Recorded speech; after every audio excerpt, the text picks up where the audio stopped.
So this is St George's Hall in Liverpool, a fine Victorian municipal building dating to the 19th century obviously.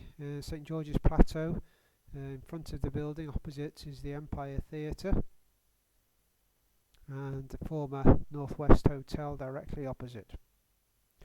Lime Street Station again opposite, a beautiful building, and the hall looks down into not particularly pleasant streets at the moment, but they are being redeveloped.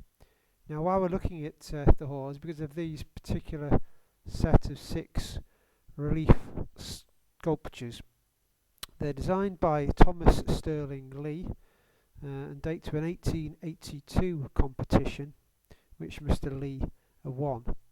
They proved very controversial, which we'll come on to.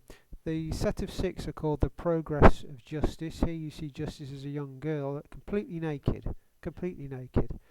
The second panel, again Justice as a young woman, again naked, nude. And remember, this is Victorian times.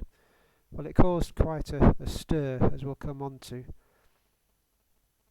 Note very French features, and Sterling Lee had actually trained in France, and given it was the 1880s, perhaps the Art Nouveau influence had some bearing upon his work. This is the 3rd tableau and the 4th tableau, and now you'll see that Justice in 3 and 4 are completely clothed, draped, couldn't be more clothed really, in complete contrast to panels 1 and 2. I'll explain why in a moment. Panel 5 this is called Justice relieved of her sword by virtue and of her scales by concord. Then again you'll see how the French influence had come to the fore in Sterling Lee's sculpture. Very beautiful faces. This is the 6th panel, my favourite panel actually.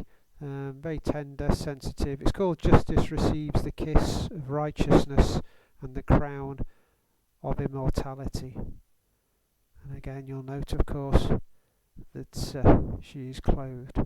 So the story here is that the first 2 tableaus proved such outrage to the public of Liverpool because of Justice being depicted naked, that an embargo was placed on the final 4 tableaus, and it was only several years later that the whole series of 6 was completed, and only on the basis of Justice being clothed, and in fact the final 4 were paid for by a private benefactor, Rathbone, who was the chairman of the Walker Art Gallery, and he was convinced that in time they would be accepted by the public, and of course they have been. Fascinating study of Victorian morals and sensibilities, and maybe their hypocrisy too.